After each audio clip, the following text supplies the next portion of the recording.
guys? We're here at AMC Town Square, and we're here. It's an exciting time. Huge movie. ChasingCinema.com. James Shue, how are you? It is the premiere screening of The Hobbit. Desolation of Smaug.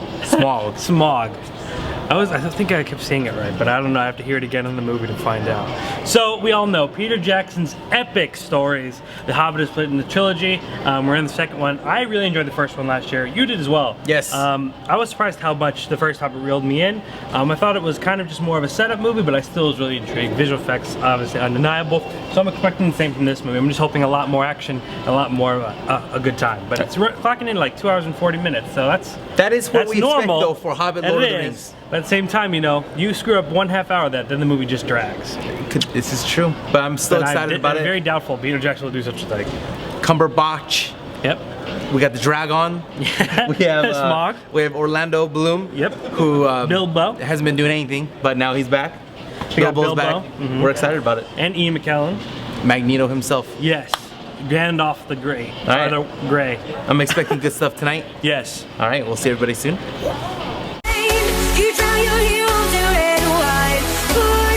Okay, so we just got out of The Hobbit. The 2 hour and 50-minute epic that is The Hobbit, Desolation of Smaug. Obviously, we're going to talk about the greatest achievement that Peter Jackson has brought to cinema nowadays, and it's his visual effects. His visual effects in The Hobbit and The Hobbit Desolation of Smaug are undeniably phenomenal. Easily going to be nominated for plenty of Academy Awards for the visual effects. Surprisingly, I didn't get into Desolation of Smaug as much as I did the first Hobbit. I thought I was way more intrigued in the first film than I was the second one. Not saying it wasn't as good. This is a great film. Orlando Bloom, the man you said hasn't been doing anything lately, does a lot in this movie just because he is so entertaining. Man does a lot of damage, kicks a lot of butt. Very, very fun to watch. The movie, like I said, it's not that it's not engaging, it's just not as engaging and hyping as it was in the first film. So I think that kind of lacked, but the movie is great. I actually really, really loved how the movie ends off. The cliffhanger for the third film, I think that was genius, but overall solid flick, but can't deny the visual effects are the best part of this movie. Are you ready for part 3?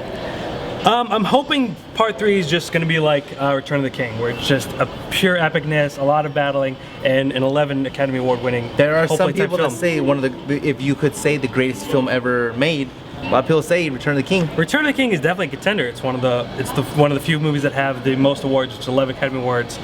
So you can't deny the greatness of Return of the King. But this one is nowhere up to par. So hopefully a third Hobbit will be. For the Two Towers, because Two Towers for me made Lord of the Rings. That was your favorite. The first one was like, it was a build-up. Yeah, just like I expected the first Hobbit to be. And then Two Towers. Two Towers. I was like, whoa, this is awesome. And then part 3 obviously killed it. See, I think it's opposite here, where I think the first one was, whoa, oh my god, crazy like Two Towers. This one was more like the first one for me, Fellowship. Okay. It's in a weird, odd comparison. I talk about all the Lord of the Rings and all that stuff, but overall, Hobbit's an enjoyable flick. A little bit long. We don't mind that. Visual effects are amazing. Can't go wrong. Louis Vuitton's writing the review? Yes, Louis Vuitton will be writing his review. I do not know where it's going to be on the scale, but I'm going to guess from the 3 range, 2.5, 3 range maybe. So, all right, I don't know, you have to go read and find out. Hobbit, Desolation of Smaug. For the full-on review by Louis Vuitton himself. We have Chasing Cinema. By the way, description box, Facebook and Twitter's. Yes. Thumbs ups. Yeah. And I'm also reviewing Saving Mr. Banks, another movie that came out tonight. Tom Hanks, Emma Thompson, about the story of Mary Poppins, how it came to be a Disney film. So check that out, ChasingCinema.com/Saving Mr. Banks. By the way, Colin Farrell, I was told, steals the show on that film. You're going to have to read our review to find out. We're going to have to see. See you later. We'll be back next week after is, I'm jacked for it, The Wolf of Wall Street. Yes, coming very, very soon. But before that, we have Her, the story of Joaquin Phoenix and his affair with Scarlett Johansson, who is not really there. So what movie? Her. Is that really coming out? Yeah. Alrighty then. I'll have to watch the trailer.